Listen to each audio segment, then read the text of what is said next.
Hello guys! Hi This guys! is Camila.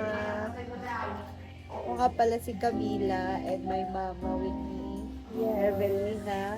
In short, Mama Revs or Mama Yana. Pero ang tawag namin sa kanya, Mama Yana. So, si Mama ay nag-for good na galing Hong Kong, guys. Kaya mag-business lang Kaya kami nagbi-business na. Nagbi-business. Hindi kami maboring habang wala pang pasok, hindi pa mag-review. Habang nagre-review pala, nag-business na. Ayan. Hello guys. So, gagawa kami ngayon ng turon. Ayan, 4x4. Yung isang pirasong saging, gawin mo 4 guys. Ayan, para maganda yung pagkabalot niya. So, ang nakatoka sa akin, pag-iwaiwalayin ko yung wrapper guys, ng isa-isa. Para ito yung gagamitin pambalot sa saging. Ayan. Ito guys, binili namin sa palengke. So, how to make turon? Turon, first, kailangan mo ng wrapper. Kailangan mo ng saging, yung matataba, tapos asukal or brown sugar. So, yan guys. Then, yung isang saging, hati-hatiin mo from divided by 4. Then, ilalagay sa turon. Ay, sa wrapper pala. Babalutin siya. Then, lagyan ng harina na may tubig para dumikit siya, guys. Yan. Ganyan siya. So, first, kailangan ng wrapper. Yan. And then, yung saging na nahiwa-hiwa, lagyan ng asukal. Yan. So, si mama ang gumagawa yan. Tapos, ilagay sa wrapper. Yan. Budburan mo na ng asukal. Ilagay sa wrapper ng ganyan, guys. Yan. Magkakadikit. Saka, babalutin. I-roll siya. Yan. Then, lagyan ng pandikit yung harina na may tubig para dumikit siya, guys. Ayan. Charan! May turon na. Or prito na lang siya, guys. So, ganyan po gumawa ng turon. Mamaya ipiprito natin siya sa dalikan.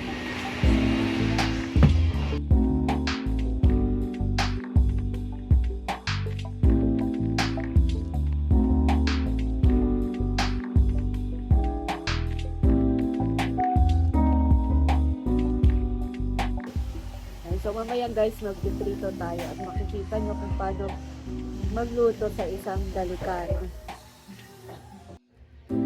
So, guys, dito tayo magpiprito ngayon ng turon sa dalikan. So, kaming mga Ilocano, ito yung tawag namin ito yung tawag namin na traditional way na pagluluto gamit ang kahoy. Sa Tagalog naman ng dalikan ay kalan. Yan guys, so lalagyan na ng mantika para dyan ipiprito yung turon na ginawa namin kanina. Yan. Si mama yung naglalagay.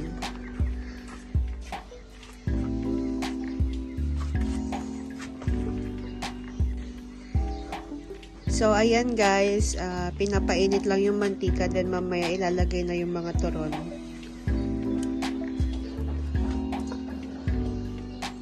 Dalikan, in short, kalan naman sa Tagalog. So, ayan na yung turon. Yan. Ready-made na, nagawa na kanina. Ipiprito na lang guys.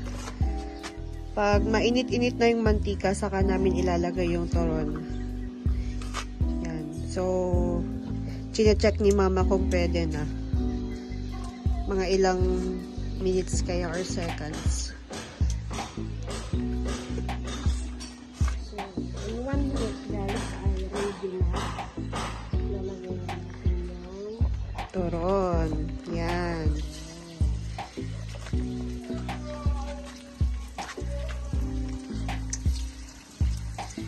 Yan, so piniprito na namin yung mga turon at dyan namin dito sa Dalikan pala. At ito guys, ito yung ibebenta namin sa mga nagtatrabaho dito sa bahay, ganyan. Para dagdag kita. Pangangailangan sa daily needs. So, benta-benta lang muna guys. Kiss-kiss lang muna kami. Inflation kasi, grabe. Lahat mahal na, lahat nagmamahal na. Ikaw kaya kailan ka magmamahal?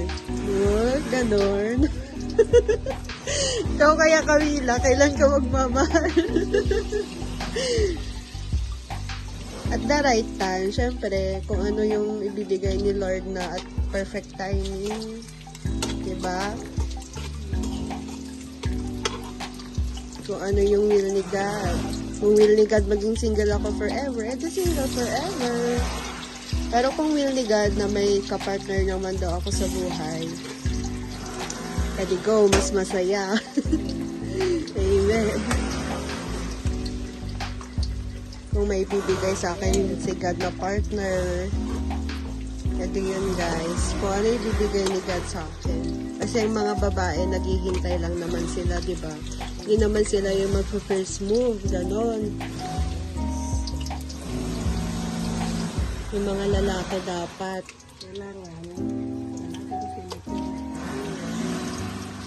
So guys, kung ano yung will ni God sa buhay ko, yun yung susundin ko. God's will, not mine. And my favorite verse, Jeremiah 29 verse 11. For I know the plans I have for you, says the Lord, plans to prosper you, not to harm you, plans to give you hope and a future. So, alam ko naman na hindi naman ako pababayaan ni Lord. Na may magandang future ako, na naghihintay sa akin. Wow, ba't nandun na yung usapan? Nasa turon lang tayo, guys. Sorry. Dating talaga sa mga medyo madangdang tayo. Sa Christian talk. Yan, sarap ng turon. So, yan guys. Pinipirito na ni mama yung mga turon. So, wait natin na maging golden brown yung kulay. Pag golden brown na, yon, luto na yung turon. So, kahoy ang gamit namin para tipid sa gas. Alam nyo na, mga Ilocano guys, kuripot, char! Alam nyo ba guys, kapag Ilocano daw, kuripot yung mga yan. Pero, hindi yun totoo guys, sadyang matipid lang talaga ang mga Ilocano. Hindi kami kuripot, matipid lang.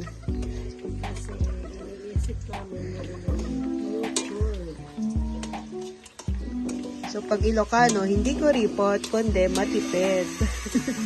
At maparaan. Yan, resourceful. Kasi guys, ang gamit namin kahoy, imbes na gas.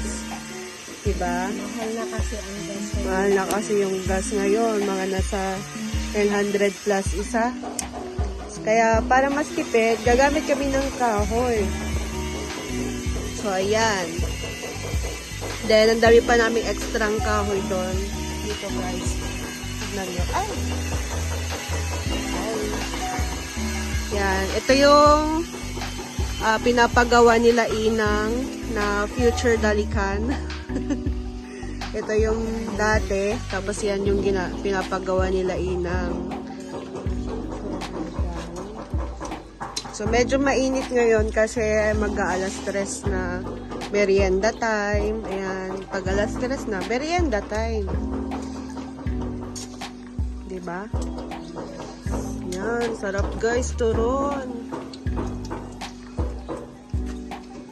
Favorite namin yan nung mga bata kami, nung mga nag-aaral kami, ganyan. Yan yung lagi naming merienda noon nung college ako. Ganyan yung merienda namin, mga fishball, kikiam. So yan guys, luto na po lahat. Sarap ng turon. Ibebenta na namin to guys maya-maya at 3 p.m.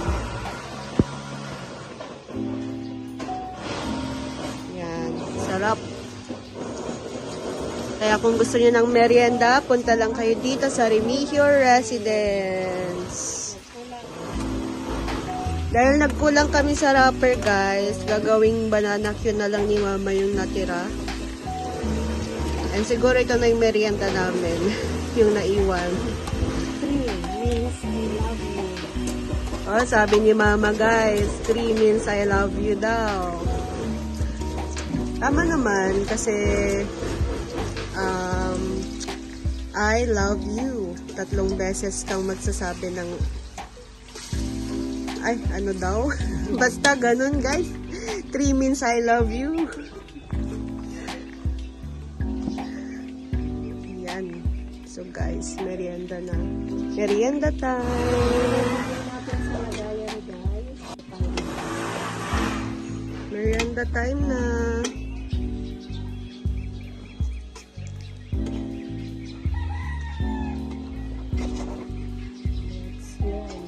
No oras na ba?